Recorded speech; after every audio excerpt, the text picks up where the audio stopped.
In the past, hotels offered unique features that we took for granted but have now quietly disappeared, like vibrating beds, real metal room keys, or personal wake-up calls. But why exactly did hotels remove these once common amenities? Were guests no longer interested, or did something deeper cause their disappearance? In this video, we'll uncover 15 hotel features that used to be standard but are now nearly extinct, exploring the reasons behind their quiet removal. We researched old travel brochures, hotel records, and historical archives to reveal exactly why these once popular features were phased out. Now, sit back and relax as we revisit a hotel feature that you probably enjoyed during vacations, yet you might not have noticed when it vanished. Metal room keys with oversized key tags. Let's begin with something that used to be a universal hotel experience. Those chunky metal room keys attached to an oversized plastic or wooden tag. Before the days of electronic key cards, you'd check in and receive a real key, often attached to a massive fob with the hotel's logo, room number, or even a full address printed on it. These key tags served a practical purpose. They were big enough that guests wouldn't accidentally take them home. If you forgot to leave it at the front desk, you'd feel that bulky reminder in your pocket or purse. Some hotels even designed them with odd shapes or eye-catching colors, making them a quirky souvenir for travelers. Of course, losing a metal key was a bigger deal than just deactivating a card. Hotels often had to replace the entire lock for security reasons. And let's not forget the little thrill of walking up to your room and inserting a key into an actual lock, a small ritual that added to the travel experience. By the late 80s and 90s, electronic key cards started taking over, offering more convenience and security. But there's something about those old metal keys that made a hotel stay feel more personal. Almost like you were being handed the keys to your own little getaway. Coin-operated magic fingers beds. Now let's take a look at a hotel feature that was as quirky as it was amusing. Coin-operated vibrating beds, better known as magic fingers. If you ever stayed in a roadside motel from the 50s through the 80s, you probably remember spotting that little metal box mounted to the side of the bed. Drop in a few quarters and the whole mattress would start to shake, offering a massage that was more novelty than relaxation. Invented in 1958 by John Hoteling, the Magic Finger system became a staple of budget motels, offering weary travelers a unique way to unwind after a long drive. The vibrations were meant to soothe tired muscles, but in reality, they often rattled the bed frame and made for a bumpy, comedic experience. Hotels and motels loved them because they provided a steady stream of extra income.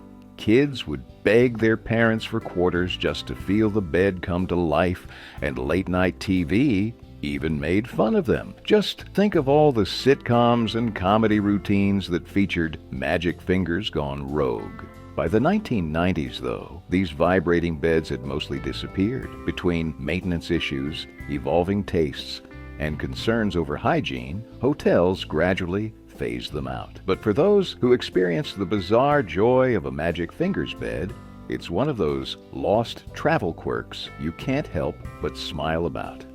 Ashtrays in every room. Now let's take a look at something that's almost unthinkable today. Ashtrays in every single hotel room. Back in the day, whether you were checking into a budget motel off Route 66 or a grand downtown hotel, you'd find a hefty glass or ceramic ashtray waiting on the nightstand, sometimes even a few scattered around the room.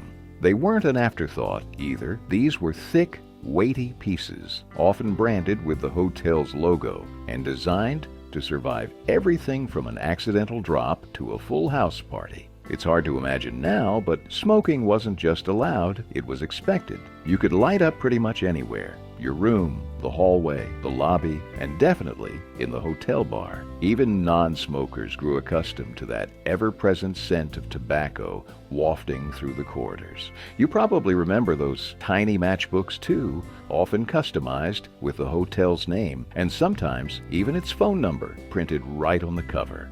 They were a free little souvenir, whether you smoked or not. And let's not forget the cleaning ritual those housekeepers had to perform after every stay. Emptying ashtrays, scrubbing away the lingering smoky haze, it was just part of the job. Some upscale places even went the extra mile, offering fresh ashtrays daily, cleaned and polished for your next cigarette. Seeing an ashtray in a hotel today feels like spotting a relic from a bygone era. It's a little jarring, but also strangely comforting, like finding a time capsule from a less health-conscious but undeniably memorable time in American travel.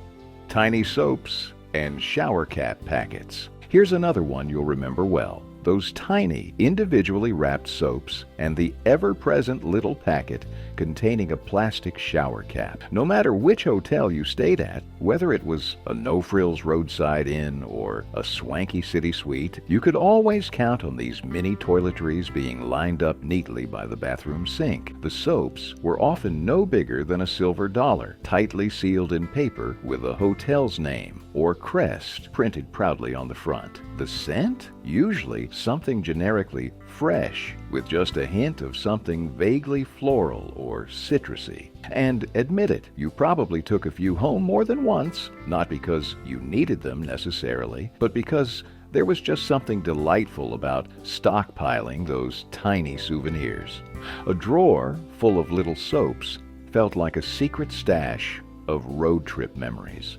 Then there were the shower caps. Even if you didn't use them, they were always there, crinkling in their plastic sleeves like a polite reminder of a bygone era when hair dryers were rare and people still took great care to preserve their hairstyles while bathing. Hotels back then believed in providing for every guest's need, no matter how small or specific. These small amenities spoke to a different kind of hospitality, one where even the tiniest details were thought of. They might seem quaint now, but back then, they were a comforting sign that someone had prepared your room with care, ready for your arrival after a long day's journey. In-room stationery sets. Here's another one you'll definitely recognize. The in-room stationery sets that once sat proudly on every hotel desk. Open that drawer or glance at the writing table, and there they were, a stack of crisp, hotel-branded notepaper, matching envelopes, and usually a ballpoint pen or even a fancy mechanical pencil. Some of the more upscale hotels went the extra mile with embossed letterheads or gold-trimmed paper, practically begging you to write home or jot down a few postcards. Back before emails and text took over, this was a thoughtful touch that felt both practical and personal. Maybe you remember sitting at that hotel desk late at night, scribbling a quick note to family, or just doodling your travel plans for the next day. Some people even used the stationery to send thank you notes or keep a physical diary of their trip, a tangible memory maker in an increasingly digital world. The hotel stationery wasn't just convenient, it was a little piece of the hotel you could take with you. Travelers often tucked a few sheets into their luggage as keepsakes long after checkout.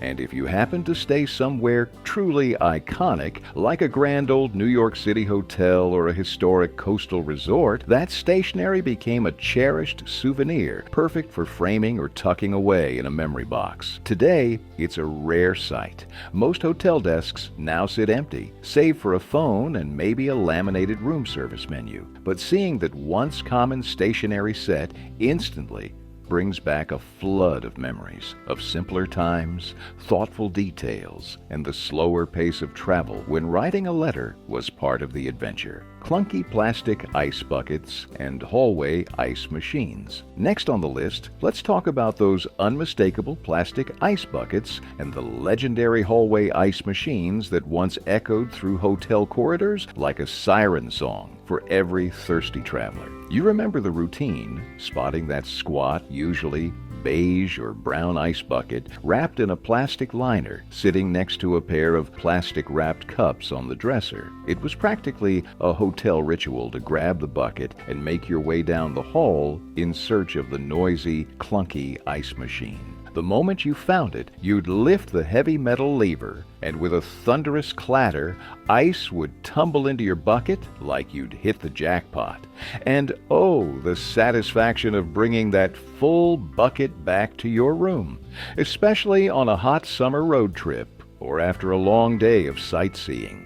Whether you were cooling off sodas from the vending machine or prepping a nightcap, that ice felt like a little luxury in the middle of your adventure. Interestingly, many of those older ice machines were made by the Scotsman Company, which had a near monopoly in the hotel world for decades. These machines were built like tanks and could pump out hundreds of pounds of ice a day, music to the ears of weary travelers everywhere. And let's be honest, there was always a bit of a gamble involved. Would the machine be working? Would it be empty? Or, worst of all, would you run into a fellow guest who just cleaned it out before you arrived? Today, while you might still spot the occasional ice machine, it's far less common, and many hotels have phased out the communal setup altogether. But the memory of that chilly quest down the hallway remains a vivid part of the hotel experience. A quirky, noisy ritual that turned a simple hotel stay into a little adventure of its own. Hotel wake-up calls from the front desk. Here's another charming relic from hotel stays of the past, the personalized wake-up call from the front desk. Long before smartphone alarms or automated systems, you actually had to pick up your room phone and ask for a wake-up call, speaking to a real, live person who would dutifully log your request. You might remember the gentle ring of the bedside phone early in the morning, followed by a polite voice saying, "Good morning, this is your wake-up call." Sometimes, especially in smaller or family-run hotels, they'd even add a cheerful, "Hope you slept well," or "Have a great day." It was a personal touch that made your stay feel just a little more cared for, as though someone was genuinely invested in making sure you didn't miss your early flight or that important business meeting. It also added a layer of trust and anticipation. You'd go to bed with that little knot of nervousness, hoping they'd remember to call at the right time, and most of the time, they did. Some hotels even offered multiple reminders, giving you a second or third wake-up nudge if you were worried about sleeping through the first. Fun fact, in the pre-digital era, hotel staff often used manual call logs and handwritten lists to track wake-up calls for dozens, even hundreds, of rooms. Bigger hotels sometimes had dedicated overnight staff whose sole job was to make those early morning calls like clockwork. While today's digital alarms and smartphone notifications are convenient, they can't quite replicate the human warmth of a friendly wake-up call. Hearing that voice on the line felt like a little moment of connection. Proof that someone out there had your back, even in the quiet early hours of the day. And now, before we move on, here's a quick little break. So far, we've strolled down memory lane with ashtrays in every room, those tiny soaps and shower caps, in-room stationery, the quest for ice buckets, and wake-up calls from a real person at the front desk. Here's a question for you. Which gave you that extra spark of nostalgia, the ritual of hunting down ice from the noisy machine, or the surprising charm of a front desk wake-up call? Drop your answer in the comments below. And stick around because we've got even more forgotten hotel gems coming your way. Complimentary shoe shine service. All right, let's keep going with another classic you probably haven't seen in a while, the complimentary hotel shoe shine service. Back in the golden era of travel, especially through the 60s, 70s, and even into the early 90s, this was a standard amenity in many mid-range to upscale hotels. It wasn't just for high-powered business travelers. It was for anyone who wanted to look sharp, whether you were heading to a meeting, a wedding, or just wanted to keep your Sunday best gleaming. The setup was simple, yet sophisticated.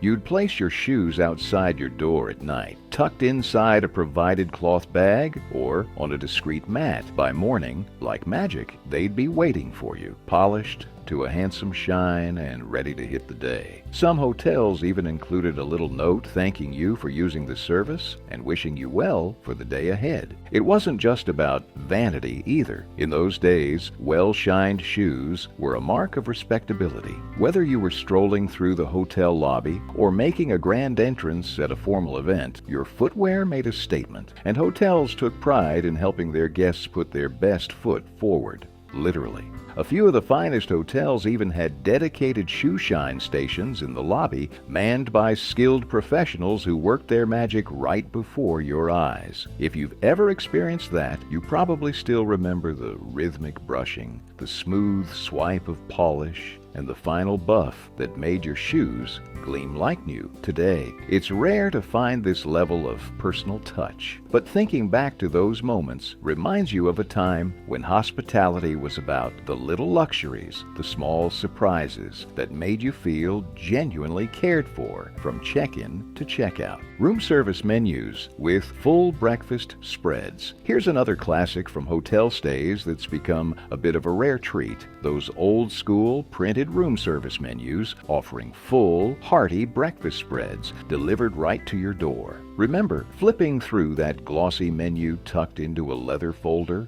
or propped neatly on the desk. The choices always felt so indulgent. Fluffy pancakes, sizzling bacon, eggs cooked any style, crispy hash browns, toast with jam, and of course, steaming pots of coffee or freshly squeezed orange juice. Back then, room service wasn't just a convenience, it was part of the experience. Hotels took pride in serving a breakfast that felt almost like dining in a proper restaurant, minus the need to change out of your robe and slippers. You could linger in bed, turn on the morning news, and enjoy a piping hot meal delivered on a rolling tray, often with a charming little flower in a vase or a folded cloth napkin on the side. And the ordering process? Simple and a little bit fun. You'd fill out the breakfast door hanger menu the night before, ticking off your choices and selecting your preferred delivery time. Hanging it on your doorknob felt like a tiny ritual of travel, a promise of comfort awaiting you in the morning. Some hotels even had dedicated breakfast carts, wheeled quietly through the halls by attentive staff who took pride in the presentation. The clink of china and the aroma of fresh brewed coffee sneaking into your room made waking up a pleasure, no matter how far from home you were. While many modern hotels have scaled back or shifted to grab-and-go options, those elaborate in-room breakfasts remain a treasured memory, a symbol of a time when travel felt a little more glamorous and a lot more personal.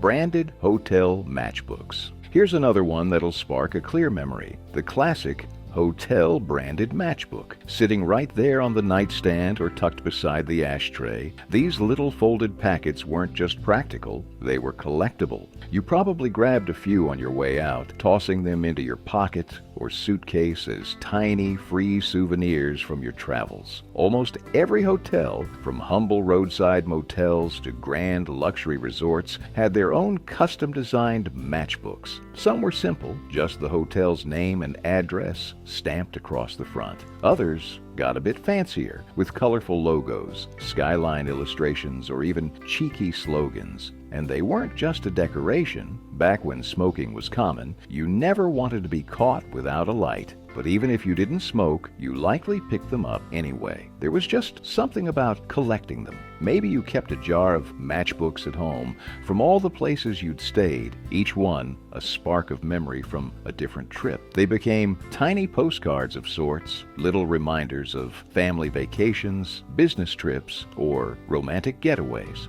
In fact, matchbook collecting was so popular that it had its own name, Philomeny. There were even clubs dedicated to it. Some travelers would proudly show off albums filled with matchbooks from hotels across the country, turning a simple keepsake into a full-blown hobby. Today, as smoking bans have taken hold, fire regulations tightened, most hotels have phased out the practice. But finding an old hotel matchbook in a drawer or at a flea market still feels like uncovering a pocket-sized time capsule, a small, flammable fragment of American travel history. Hotel pools with diving boards. Here's one that's bound to make you smile. Hotel swimming pools with actual diving boards. Not the modest ornamental pools you see today, but big, bustling, family-friendly hotel pools, complete with springy, slightly squeaky diving boards that sent kids flying through the air with reckless joy.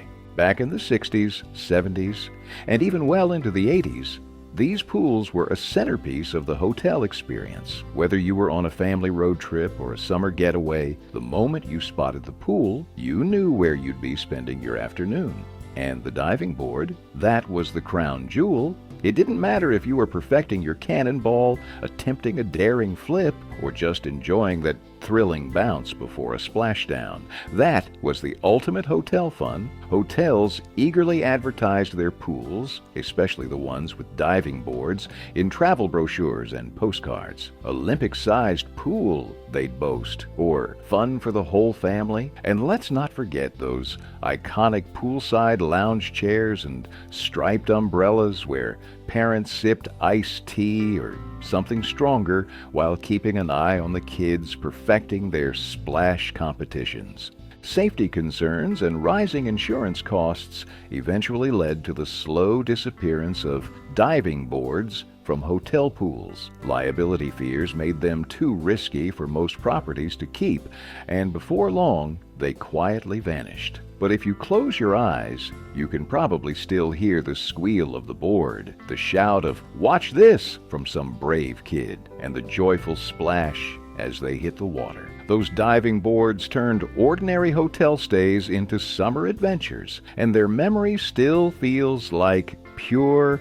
carefree fun. Lobby payphones and phone banks. There was something almost ceremonial about spotting a gleaming row of payphones in a hotel lobby. Back before everyone carried a phone in their pocket, these wall-mounted lifelines were your direct connection to the outside world. You probably remember feeding quarters into the slot, the satisfying clink echoing in the quiet lobby as you punched in your home number to let the family know you'd arrived safely. For business travelers, it was the nerve center for checking in with the office, confirming meetings, or even calling for dinner reservations. These phone banks weren't just practical, they were a social crossroads. Travelers waiting their turn would overhear snippets of conversations. A dad checking on kids back home, a couple confirming honeymoon plans, or even the occasional burst of frustration when a call wouldn't go through. And let's not forget the bright plastic directories tucked alongside, listing important numbers like local taxi services, nearby restaurants, and of course, the hotel operator. By the early 2000s, these once ubiquitous fixtures started to vanish, pushed aside by cell phones and high-speed internet. Today, stumbling across a lone hotel payphone feels almost like spotting a relic in a museum. It's a quiet reminder of how travel used to be a little less connected, a little more personal, and honestly, just a bit more adventurous. Complimentary sewing kits. Here's another one you'll instantly recognize if you ever found yourself wrestling with a loose button the night before an important event. Almost every hotel room once offered a tidy little sewing kit, usually tucked away in the desk drawer or bathroom vanity. These kits were tiny lifesavers.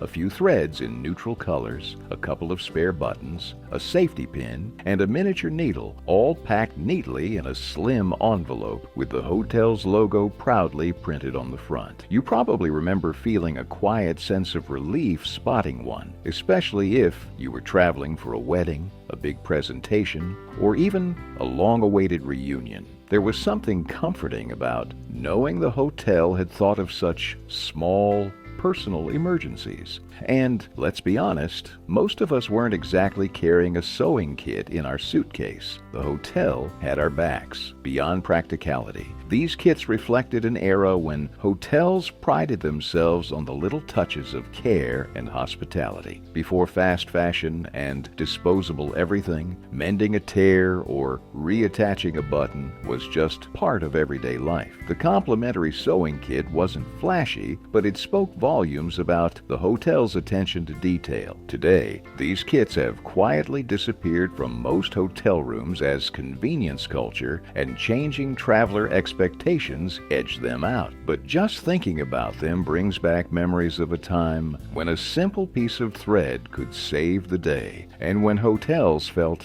like they truly anticipated your every need. Guest room, wall-mounted hair dryers. Let's take a look at a fixture that once seemed like the height of in-room convenience, the wall-mounted hotel hair dryer. If you stayed in a mid-range or upscale hotel from the 70s through the 90s, you probably remember spotting that beige or white plastic contraption bolted right onto the bathroom wall. It looked a little like a vacuum cleaner hose had married a toaster, but in its day, it was a modern marvel. Back then, traveling with your own hair dryer wasn't exactly practical.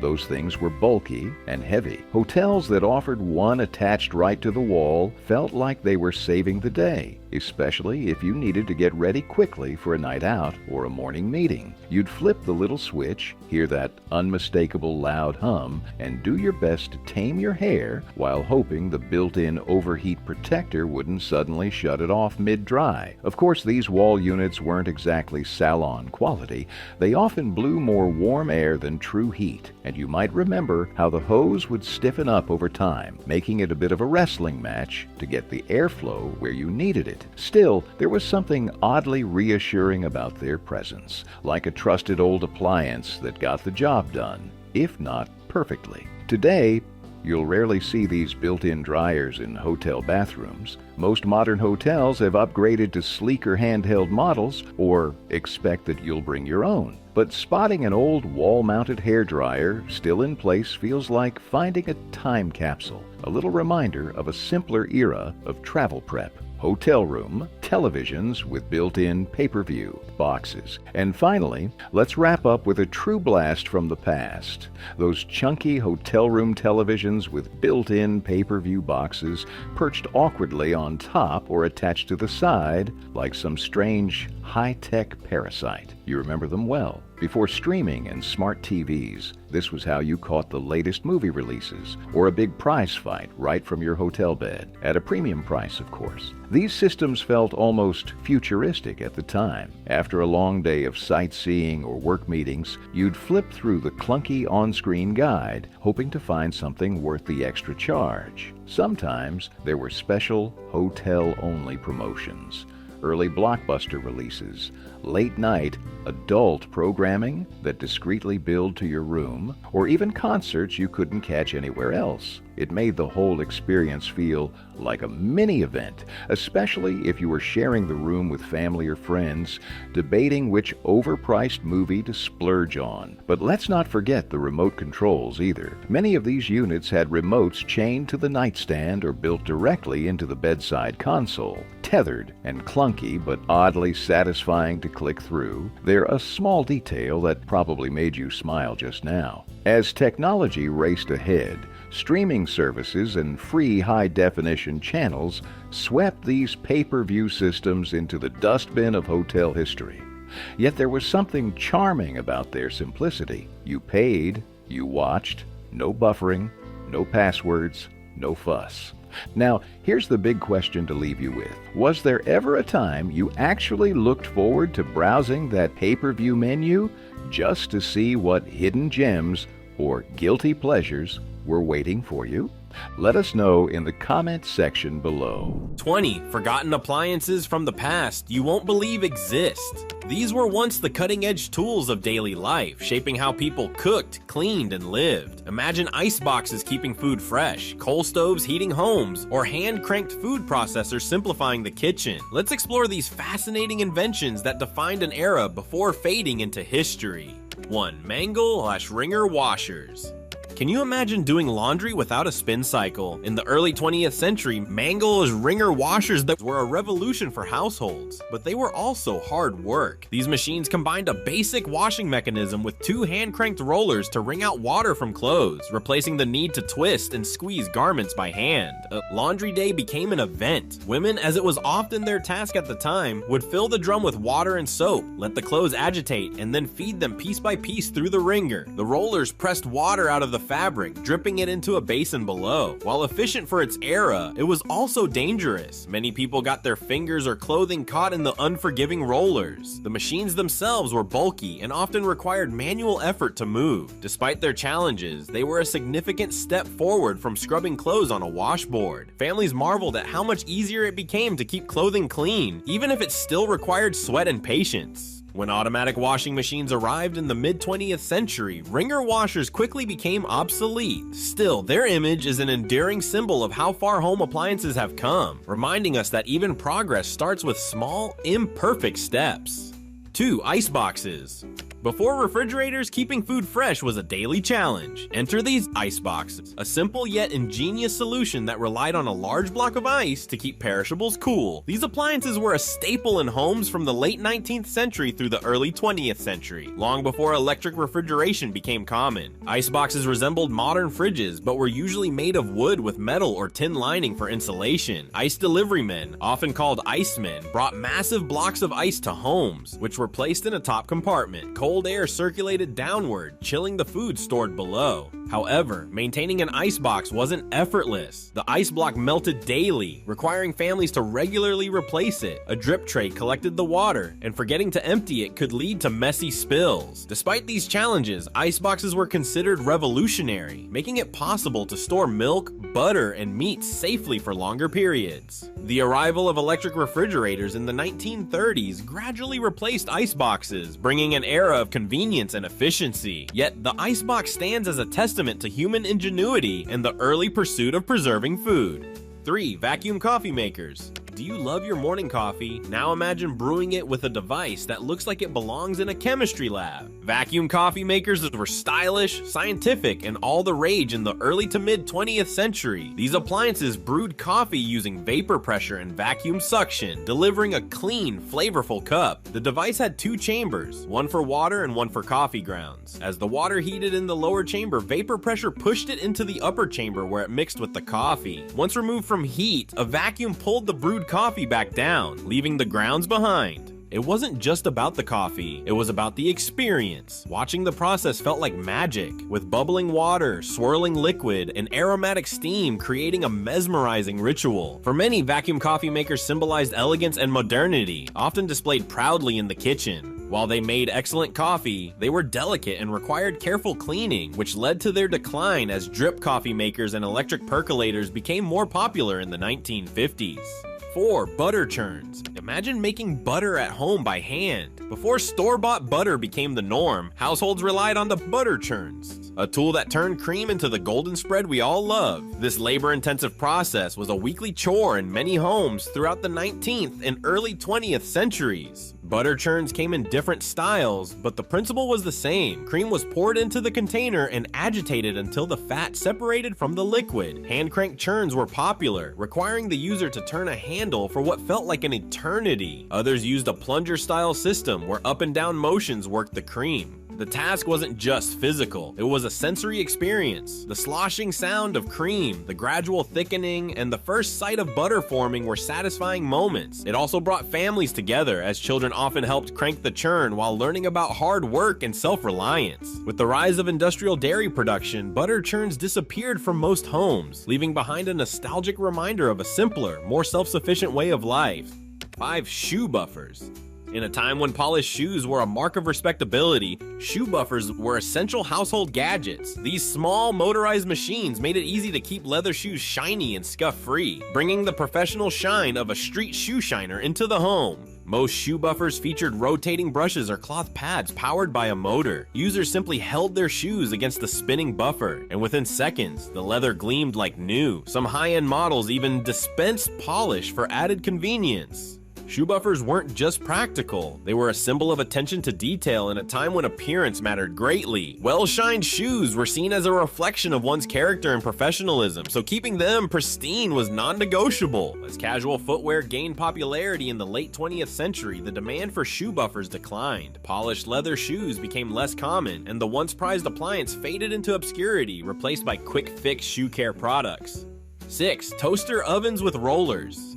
Imagine popping bread into a toaster oven and watching it roll through on a conveyor belt, emerging perfectly toasted on the other side. Toaster ovens with rollers were a quirky innovation in mid-20th century kitchens, combining convenience with a touch of flair. These appliances worked by placing bread or bagels onto a conveyor belt that passed through heating elements. The result? Evenly toasted slices without the need to flip or monitor. For households that prized efficiency, it was a game changer. Toaster ovens with rollers were particularly popular in diners and cafes, where speed and consistency were key. Seeing bread glide through the machine was almost as satisfying as eating the toast itself. As simpler pop-up toasters and modern ovens took over, roller toasters became a rare sight. However, their design lives on in some commercial settings, where conveyor toasters are still used for large-scale toasting.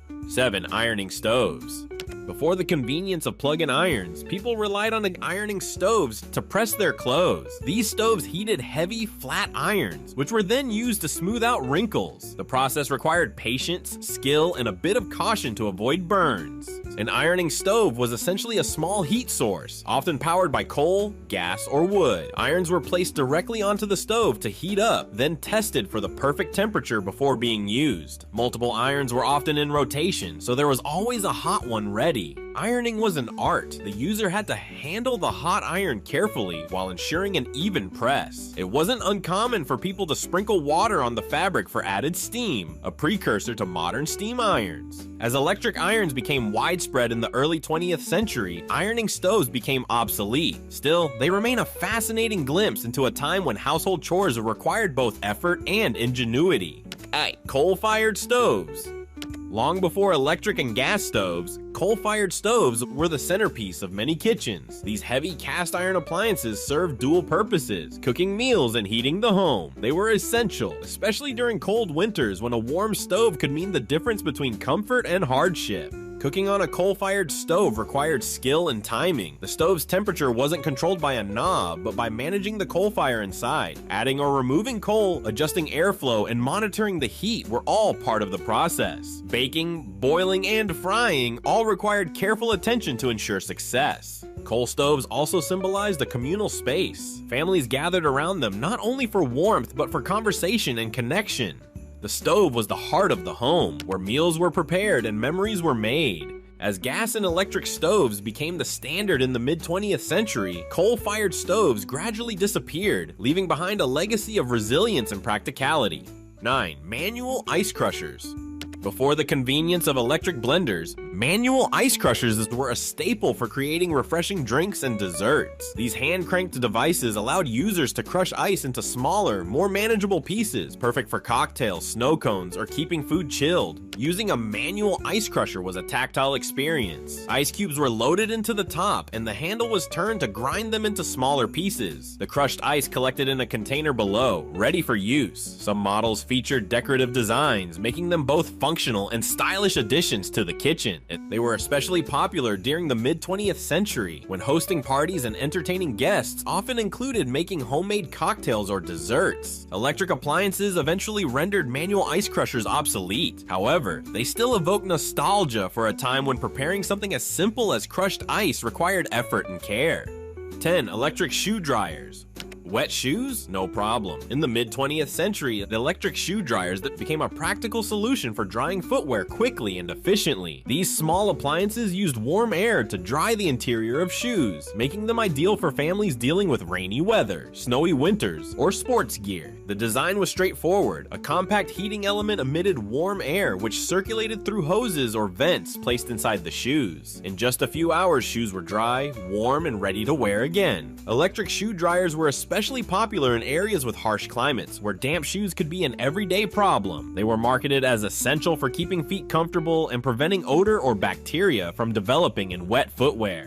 As modern materials and designs made shoes more water-resistant and drying methods evolved, electric shoe dryers fell out of favor. Still, their practicality is hard to forget, especially for those who experienced their warm, comforting results on a cold, wet day. 11. Waffle irons with detachable plates. Before modern non-stick electric waffle makers, waffle irons with detachable plates were a versatile tool in many kitchens. These irons were designed for use on stovetops or open flames and featured removable plates that made cleaning easier, a big innovation for the time. The detachable plates often had intricate patterns, producing beautifully textured waffles that felt as much like art as breakfast. To use, you'd pour the batter onto the hot plate, close the iron, and flip it over the heat to ensure even cooking on both sides. Some plates even doubled as grills for sandwiches or flatbreads, adding extra functionality. The charm of these irons lay in their simplicity and durability. They didn't rely on electricity, making them ideal for both home kitchens and outdoor cooking. Families would gather on weekend mornings, flipping waffles over an open flame while enjoying the warm, rich aroma.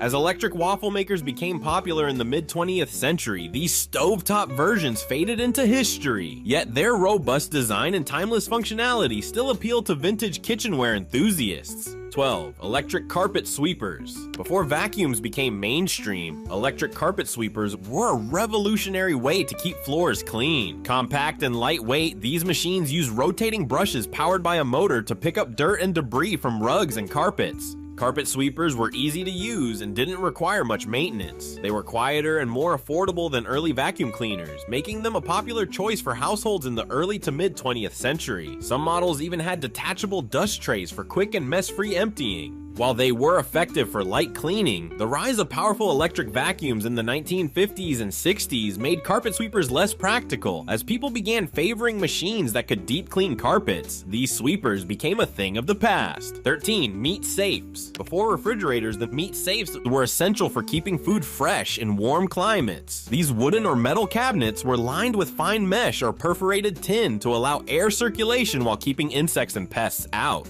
Placed in shaded areas, meat safes use natural airflow to slow spoilage, making them ideal for storing meats, cheeses, and other perishables. Some safes were elevated on legs to prevent animals from getting inside, while others had decorative designs that doubled as kitchen furniture. Meat safes were a clever solution for food preservation, but their usefulness waned with the advent of electric refrigeration in the early 20th century. Today, they are cherished as rustic antiques and reminders of pre-modern ingenuity. 14. Hand-cranked food processors. Before the convenience of electric blenders and food processors, hand-cranked food processors were the go-to tool for chopping, mixing, and pureeing. These devices required physical effort, but they were versatile and reliable, making them a staple in kitchens throughout the early to mid-20th century. The design was simple, a crank-operated rotating blades or paddles inside a sturdy bowl. From chopping vegetables to grinding nuts, these processors handled a variety of tasks, often with attachments for specific uses. Hand-cranked food processors were durable and didn't rely on electricity, making them ideal for homes and even outdoor use during picnics or camping. The tactile process of turning the crank added a sense of craftsmanship to cooking. As electric appliances became affordable, hand-cranked models faded, but they remain a nostalgic symbol of a hands-on era in home cooking. 15. Rotary phones with built-in dialers. Long before smartphones, rotary phones with built-in dialers were the height of communication technology. These phones featured a circular dial with numbers, requiring users to spin the dial for each digit in a phone number, a satisfying and deliberate process. What made them unique was their sturdy construction and the mechanical precision of the dial itself. Calling someone felt intentional, as each number required effort and patience. The phones were often heavy, with a tactile quality that modern devices lack.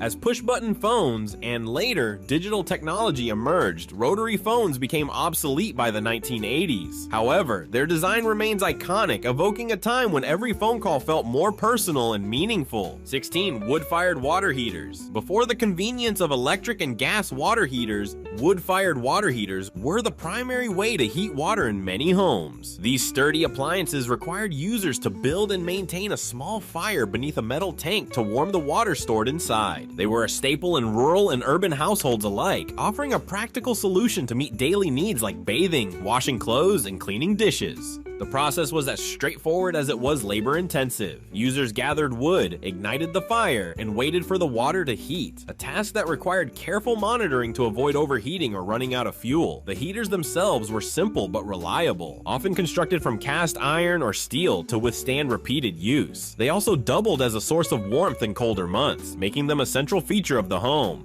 However, wood-fired water heaters had their challenges. Lighting and stoking the fire took time, and managing the flames required experience to maintain a consistent water temperature. Safety was also a concern. Improper handling could lead to burns or even house fires. By the mid-20th century, advancements in technology made electric and gas water heaters more accessible and affordable. These new appliances offered on-demand hot water with the turn of a knob, eliminating the need for manual labor. Wood-fired water heaters gradually disappeared from most homes, but they remain a fascinating reminder of the resourcefulness and hard work that once defined everyday life.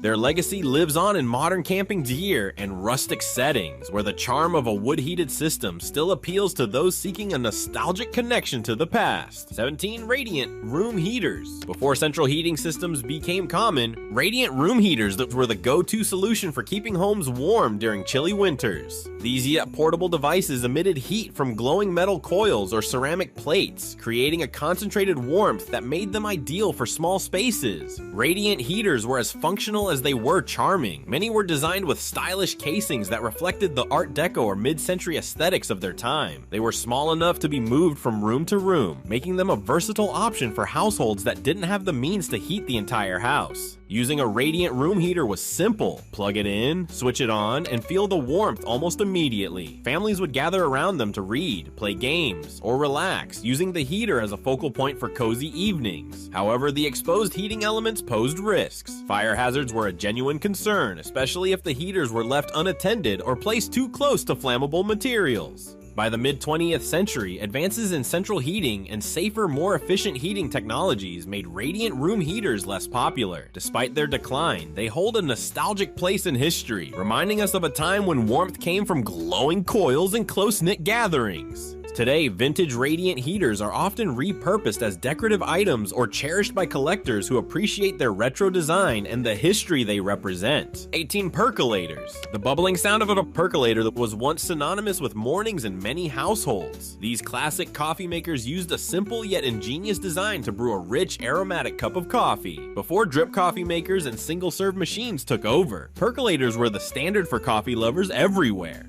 A percolator worked by cycling boiling water through coffee grounds repeatedly. The water would rise through a tube, spread over the grounds, and drip back into the pot, intensifying the flavor with each pass. This process continued until the coffee reached the desired strength. A small glass knob on top allowed users to see the brewing in action, adding an interactive element to the ritual. While the percolator's bold flavor was a selling point, brewing required careful attention. Too much percolation could lead to an overly bitter taste, making the process as much an art as a science. Cleaning the multiple components also required effort, but for many the result was worth it. Percolators began to lose popularity in the 1970s as drip coffee makers offered a more convenient alternative. However, they still have a devoted following among coffee enthusiasts who appreciate their strong brew and nostalgic charm. Modern versions of percolators exist, but the original stovetop models remain a symbol of mid-century kitchen life.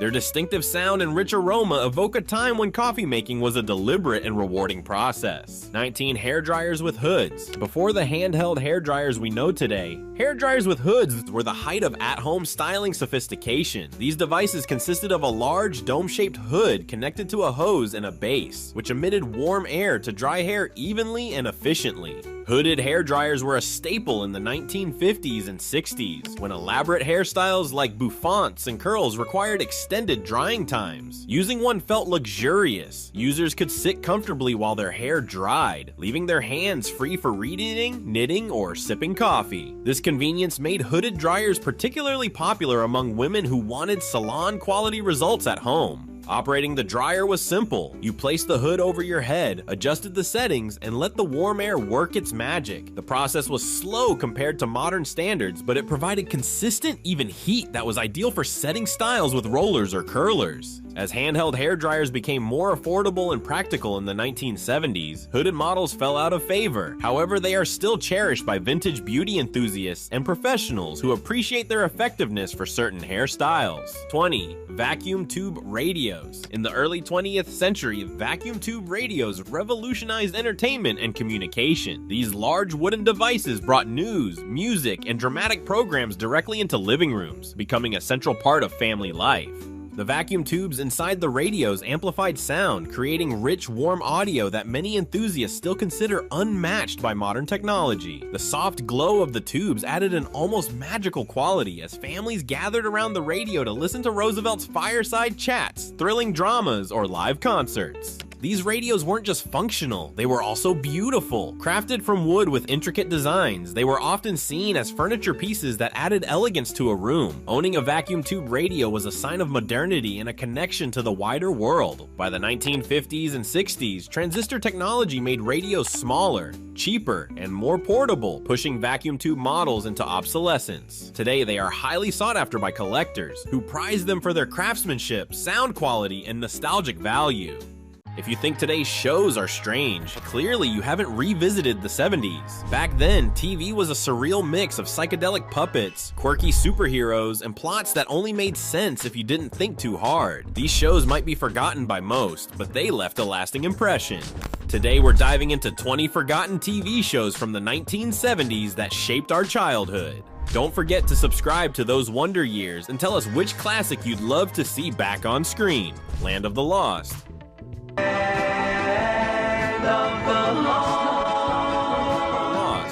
Land of the Lost was the ultimate adventure for any kid in the 70s. This wasn't your average TV show. It was a wild, imaginative journey that took kids on a ride through a world filled with dinosaurs, time warps, and mysterious creatures. Imagine being part of the Marshall family, swept away into a land where danger lurked around every corner, especially from Grumpy, the intimidating T-Rex who showed up just when you thought things might calm down. And then there were the Sleestaks, those eerie, slow-moving, lizard-like beings with glowing eyes and that unforgettable hiss. Just the sight of a Sleestak could make you jump. The appeal of Land of the Lost lay in its mix of suspense, mystery, and family survival. Every episode felt like a new quest, with strange artifacts, hidden temples, and cryptic messages that made you wonder what was really going on. The Marshalls didn't just fight for survival, they were trying to unravel the secrets of this land, making it both a thrilling and cerebral experience for young viewers. It was a bit rough around the edges, but that made it all the more special. Who wouldn't want one more adventure in this prehistoric world, facing off against dinosaurs and uncovering ancient mysteries? Sigmund and the Sea Monsters.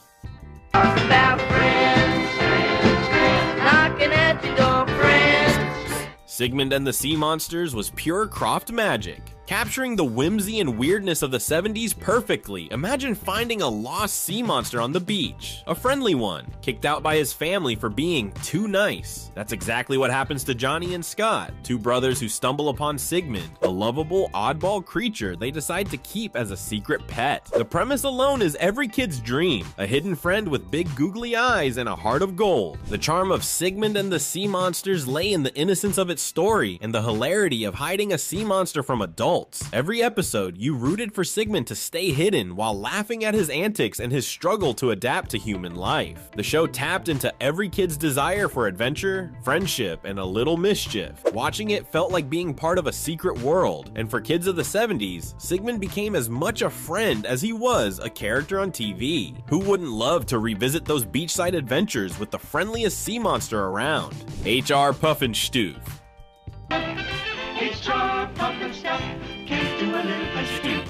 H.R. Pufnstoof was like diving into a surreal fairy tale, with colors, characters, and songs that were as bizarre as they were enchanting. Jimmy, a boy with a magic flute, gets stranded on Living Island, where everything, from trees to clocks, has a life of its own. And then there's H.R. Pufnstoof, the island's mayor, who is part dragon and part friendly giant, always ready to help Jimmy escape the clutches of the witch Witchy-Poo. It was like Alice in Wonderland with a 70s twist, full of psychedelic visuals that made every episode feel like a vivid dream. The show was playful yet packed with adventure, with Witchy-Poo's schemes adding a touch of comedy and suspense. For kids, H.R. Pufnstoof was pure escapism, a world where anything was possible and where even the scariest villains had a humorous side. This was a show that didn't just entertain, it transported viewers to a fantastical realm where imagination reigned supreme. Watching it felt like opening a portal to another dimension. Who wouldn't want to visit Living Island again, where the magic was as real as the friendships? The Secrets of Isis.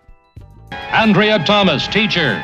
Almighty Isis. And Isis. Before Wonder Woman, there was The Secrets of Isis, one of the first superhero shows to feature a strong female lead. Andrea Thomas was a mild-mannered schoolteacher, but when she invoked the powers of the Egyptian goddess Isis, she became a force to be reckoned with. Imagine watching her transform, calling on the power of the wind, or summoning lightning to stop the bad guys. For young girls, especially, seeing a woman save the day was groundbreaking. She was smart, compassionate, and powerful, a true hero. The Secrets of Isis combined mythology with modern-day justice, creating a show that felt both mystical and relevant. Andrea's transformation into Isis wasn't just a cool visual, it symbolized strength and confidence. Every episode, she taught kids the value of bravery, wisdom, and standing up for what's right. The show may be forgotten today, but for fans of the 70s, Isis was an icon, a reminder that heroes could come in all forms. Who wouldn't want to see Isis call on her powers and save the day one more time? Electro Woman and Dinah Girl.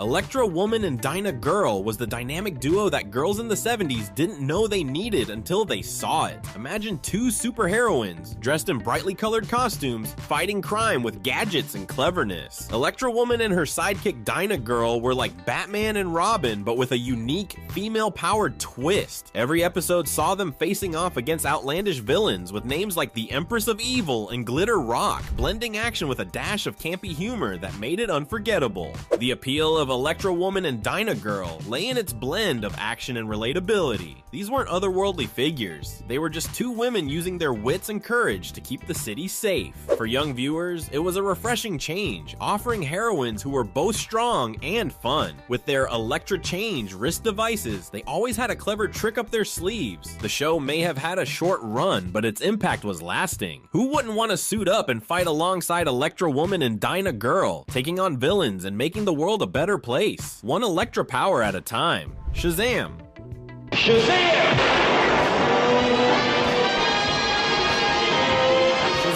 Long before superhero movies dominated the box office, kids of the 70s had Shazam to get their dose of heroics. The show followed Billy Batson, a young boy with a unique gift. Whenever he shouted the word Shazam, he was transformed into Captain Marvel, an adult superhero with the wisdom of Solomon, the strength of Hercules, and powers from various mythological figures. Every kid dreamed of having a magic word that could turn them into a hero. Imagine shouting Shazam yourself and suddenly having superpowers. It was the ultimate fantasy. What made Shazam special was its mix of action, adventure, and moral lessons. Billy and his mentor traveled across the country in a van, meeting people who needed help. The show wasn't just about defeating villains, it was about standing up for what's right, helping others, and learning valuable life lessons along the way. Each episode ended with Captain Marvel offering a piece of wisdom, encouraging kids to be honest, brave, and kind. It was like a superhero show with a conscience, making it both exciting and meaningful. The Banana Splits Adventure Hour.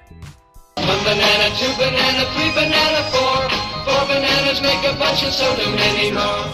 The Banana Splits Adventure Hour was like a colorful, chaotic carnival brought to life. Hosted by 4 goofy, costumed animal characters, Fleagle, Bingo, Drooper, and Snorky, the show was a blend of live-action comedy, animation, and music. Each character had their unique personality, and together they created a world where anything could happen. Remember the catchy theme song, Tra-la-la-la-la-la-la? It's the kind of tune that sticks with you for life. Just hearing it was enough to get kids bouncing along, ready for whatever craziness the Banana Splits had in store. The show wasn't just about the antics of Fleagle and his friends. It also featured animated segments and miniseries within the show, like Danger Island and The Arabian Nights, each filled with adventure, action, and a touch of comedy. The Banana Splits Adventure Hour was a variety show for kids, offering different kinds of fun in each segment. It was a wild mix that kept viewers on their toes, never knowing what would come next. For kids in the 70s, The Banana Splits was pure entertainment, a show where imagination knew no bounds. It felt like a playground where music, humor, and fantasy collided. Who wouldn't want to dive back into that world, where every episode felt like a new adventure and every character brought a smile? Lidsville.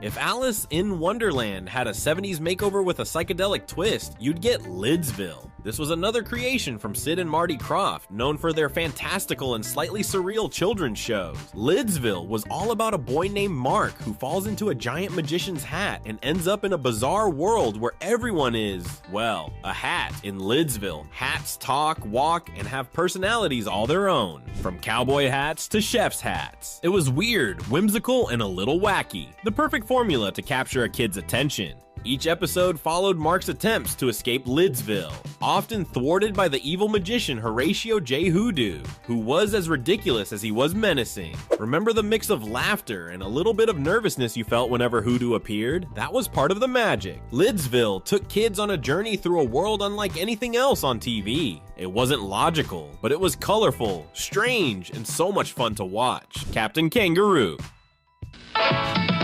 Good morning, Captain. Come on out and play. Kangaroo. Captain Kangaroo wasn't just a show. It was like visiting a friend every morning. With his big pockets, gentle manner, and friendly smile, Captain Kangaroo, played by Bob Keeshan, was the ultimate comforting presence. He welcomed kids into his world with warmth, humor, and a sense of wonder that made every episode feel like a special visit. The show combined storytelling, puppetry, and little life lessons, creating a calm, engaging experience that made kids feel safe and valued. Captain Kangaroo featured beloved characters like Mr. Green Jeans, the eccentric farmer, and Bunny Rabbit, the mischievous little puppet who loved to trick the captain. Each character added something unique to the show, creating a community that felt real and welcoming. Watching Captain Kangaroo was like hanging out with a fun uncle who always had something interesting to share. In a world of fast-paced cartoons, Captain Kangaroo was a gentle reminder to slow down and enjoy the little things. The show taught kindness, patience, and curiosity without ever feeling preachy. For kids of the 70s, it was a safe place to start the day. Imagine sitting down with the captain one more time, listening to his stories and getting lost in his friendly magical world. The Boogaloos. Oh, Sparky, soon your view will all. The Bugaloos was a mix of music, fantasy, and fun, brought to life by Sid and Marty Krofft. This live-action series followed a group of insect-themed teenagers, Joy, Courage, IQ, and Harmony, who lived in Tranquility Forest and could fly with the help of their bug wings. Think of it as a mix between the Monkees and Peter Pan, with a dash of 70s rock thrown in for good measure. They had catchy songs, zany adventures, and a villain in the form of Benita Bizarre, a jealous singer who lived in a jukebox and was constantly trying to sabotage the Bugaloos' harmony. The Bugaloos didn't just solve problems, they sang their way through life, spreading joy and friendship. Each episode featured original songs that stuck in your head long after the show ended. The Bugaloos were a symbol of carefree youth and positivity, and for kids, they represented the ultimate fantasy, living in a magical forest surrounded by friends and always managing to outsmart the bad guys. Watching The Bugaloos was like being part of a whimsical band that valued friendship and fun above all else. The show's upbeat songs and colorful visuals made it a joy to watch, and it gave kids a sense of belonging. Who wouldn't want to spend another day in Tranquility Forest flying alongside the Bugaloos and singing their hearts out? And Fat Albert and the Cosby Kids. Hey, hey, hey! It's Fat Albert, and I'm gonna sing a song. Fat Albert and the Cosby Kids was more than just a cartoon. It was a lesson in friendship, community, and growing up. Created by Bill Cosby, the show followed Fat Albert and his group of friends as they navigated the challenges of childhood in their urban neighborhood. Each episode tackled real-life issues like bullying, self-esteem, and honesty, making it one of the first animated shows to bring social topics to Saturday morning TV. Do you remember that iconic line, "Hey, hey, hey"? Just hearing it brings back memories of those afternoons spent learning valuable life lessons in the most entertaining way. Fat Albert and his friends, Meeshmouth, Rudy, Dumb Donald, and the rest of the gang were relatable and memorable, each with their own quirks and personalities. And the Junkyard Band? Absolute classic. Using makeshift instruments from found objects, they'd end each episode with a song that reinforced the lesson of the day. It was fun and meaningful at the same time, showing kids that they could make a difference in their world. Fat Albert wasn't just a character, he was a role model, a friend, and a guide through some of childhood's toughest moments. For kids of the 70s, Fat Albert and the Cosby Kids wasn't just a cartoon, it was a piece of their lives. Who wouldn't want to join the gang in the junkyard one more time, listening to a new tune and learning a lesson that sticks with you? The new Scooby-Doo movies. Hey, Scooby! Where are you? The new Scooby-Doo movies took everything that kids loved about the original Scooby-Doo, Where Are You?, and turned it up a notch with a fun twist: celebrity guest stars. Imagine the thrill of seeing Scooby and the gang team up with Batman and Robin, the Three Stooges, or even Sonny and Cher to solve a mystery. It was the ultimate crossover event before crossovers were even a thing, bringing pop culture icons and beloved cartoon characters together in ways that blew young minds. Each episode followed the familiar format. Scooby, Shaggy, Fred, Daphne, and Velma stumble upon a mystery, usually involving a ghost or monster, but now they had famous help. Do you remember the excitement of wondering who would show up next? It added an element of surprise and made each episode feel like an event. The celebrity appearances kept the show fresh and exciting, and the longer episode length allowed for more elaborate plots and gags. For fans, the new Scooby-Doo movies was a dream come true. It was like having your favorite characters meet your other favorite characters, all in one place. Who wouldn't want to ride in the Mystery Machine and see what other surprises were in store? Josie and the Pussycats. Josie and the Pussycats! Josie and the Pussycats! Josie and the Pussycats was the ultimate mix of music, mystery, and adventure, starring an all-girl rock band who found themselves solving mysteries while on tour. Inspired by Archie comics, the show featured Josie, the lead singer, Valerie, the brainy bassist, and Melody, the ditzy but lovable drummer. They were fun, fashionable, and fiercely independent, ideal role models for girls who wanted to see strong female characters having adventures of their own. Each episode took Josie and her bandmates to new and exotic locations where they inevitably encountered villains and got swept up in mystery solving. It was like a musical version of Scooby-Doo, with catchy songs and a bit of glam rock flair. And who could forget their iconic costumes, those leopard print outfits that were as memorable as the band's catchy tunes. Their theme song alone is enough to bring back waves of nostalgia. Josie and the Pussycats, long tails and ears for hats. For kids of the 70s, Josie and the Pussycats was a breath of fresh air, showing girls that they could rock out and save the day, all while looking fabulous. Who wouldn't want to join the band for one more adventure, playing music and solving mysteries along the way? Super Friends.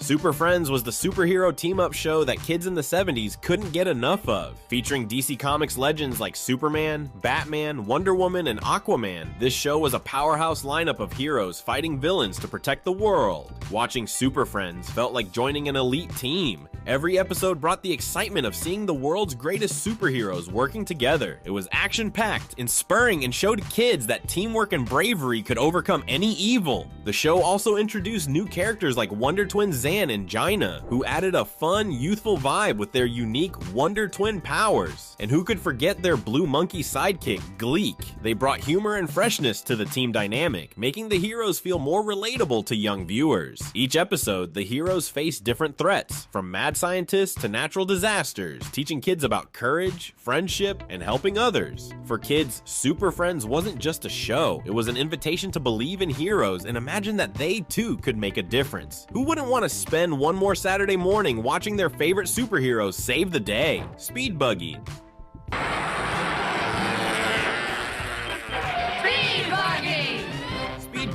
Speed Buggy was a show about friendship, adventure, and a talking dune buggy named, well, Speed Buggy. Speed Buggy wasn't just any car, he was a lovable, sentient character with a personality all his own. Imagine a cross between Scooby-Doo and the Love Bug, with a dash of 70s charm thrown in. Speed Buggy, along with his friends Tinker, Debbie, and Mark, would travel around solving mysteries and competing in races, often facing villains who tried to sabotage their efforts. For kids, Speed Buggy was the ultimate buddy, bringing laughter, action, and a bit of slapstick comedy to every episode. Watching his adventures was pure fun, and the dynamic between Speed Buggy and his friends made the show feel like one big road trip with your best pal. The show's lighthearted tone and lovable characters made it easy for kids to get lost in the excitement, rooting for Speed Buggy and his crew every step of the way. Speed Buggy embodied the spirit of the 70s with a mix of adventure, friendship, and a bit of fantasy. For fans, it was a show that made every Saturday morning feel like an adventure on wheels. Who wouldn't want to hop in for one last ride with Speed Buggy and the gang racing toward fun and mystery? Schoolhouse Rock. Your schoolhouse rockin', a chip on the block, on your favorite schoolhouse. Rock. Schoolhouse Rock wasn't your typical Saturday morning cartoon. It was the cartoon that actually made learning cool. This series of short animated music videos covered everything from grammar to math to history, using catchy songs that somehow made things like multiplication tables and American government genuinely fun. Remember Conjunction Junction, What's Your Function, or I'm Just a Bill? These songs weren't just catchy, they were downright unforgettable. For kids growing up in the 70s, Schoolhouse Rock was that rare educational content that didn't feel like homework. It felt like a jam session that happened to make you smarter. Each episode was a standalone lesson set to music, and the animation was simple but memorable, with characters and lyrics that stuck with you long after the show ended. Schoolhouse Rock managed to make topics like the legislative process and parts of speech accessible to kids in a way that textbooks never could. Even decades later, you can probably remember how a noun is a person, place, or thing. Thanks to these little musical masterpieces, the show blurred the lines between entertainment and education, proving that learning didn't have to be boring. Space Ghost. Space Ghost. Before Space Ghost was known for hosting a talk show in the 90s, he was a straight-up superhero defending the galaxy from villains. Space Ghost was an animated action show that took kids on intergalactic adventures, introducing them to a whole new universe of heroes, villains, and outer space battles. Space Ghost, with his iconic white suit and flowing cape, was joined by his teenage sidekicks, Jan and Jace, and their pet monkey, Blip. Together they fought evil with the help of Space Ghost's Inviso power, laser beams, and a variety of futuristic gadgets. For kids, Space Ghost was pure sci-fi excitement. It was filled with strange planets, powerful villains, and epic showdowns that made you want to suit up and save the galaxy yourself. The animation style was classic, and Space Ghost's gadgets and abilities made him one of the coolest superheroes on TV. Watching him zap enemies with his wristbands or go invisible to sneak up on villains was the height of excitement for young viewers. Although the original series didn't have a long run, Space Ghost's impact was lasting. He became a cult icon, and his revival in the 90s as a comedic talk show host only added to his legacy. For fans of the original Space Ghost, he'll always be remembered as a heroic protector of the universe. Who wouldn't want to take a trip back to those days of outer space battles and heroic adventures? Hong Kong Phooey. Could be Hong Kong Phooey. Hong Kong Phooey was the karate-chopping superhero we never knew we needed. A mild-mannered janitor by day, a crime-fighting martial artist by night, or whenever trouble called.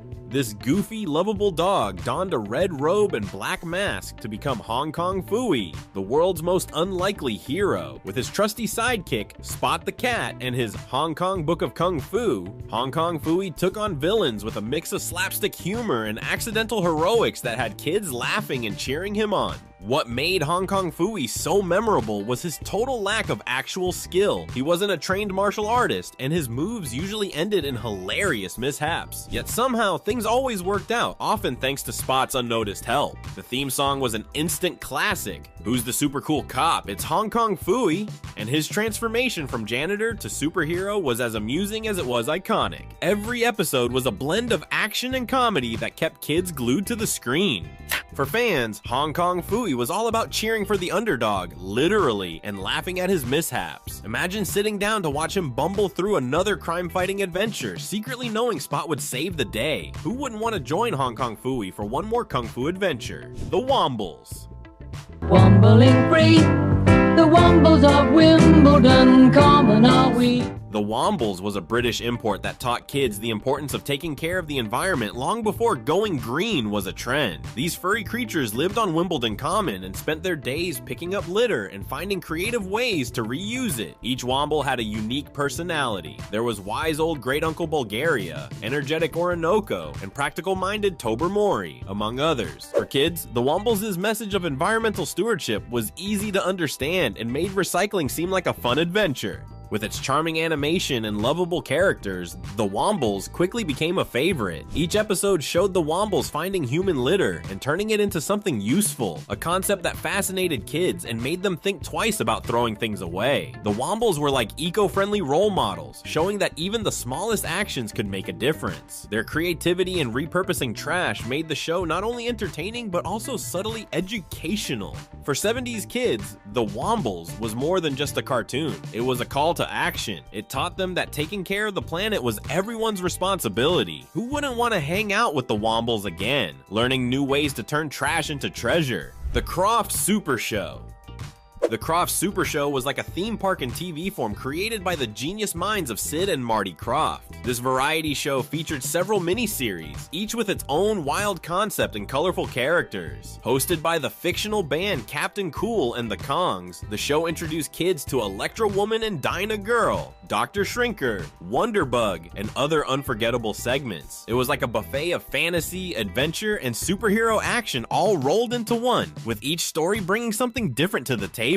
For kids, the Croft Super Show was a roller coaster of excitement. You never knew which adventure you'd get next. Maybe Electra Woman and Dinah Girl would be fighting a villain, or Wonderbug would be zooming through a chase scene. The Kongs added a musical touch, making the show feel like a mini concert interspersed with fantasy. Sid and Marty Krofft's signature style, a mix of campy humor, quirky plots, and outlandish characters, made it impossible not to get hooked. For 70s kids, this show was a weekly adventure that kept them on the edge of their seats. Imagine being able to tune in again, not knowing which strange new story awaited. Who wouldn't want to revisit the Croft Super Show for one more round of fun fantasy and unforgettable characters? These forgotten TV shows might have faded from the screen, but they'll always be a part of our childhood memories. From learning life lessons with Fat Albert to singing along with Schoolhouse Rock and cheering for heroes like Space Ghost, these shows shaped who we were and how we saw the world. Before you go, don't forget to subscribe to Those Wonder Years and let us know in the comments. Which of these forgotten shows do you miss most? Let's keep the memories alive, one classic show at a time.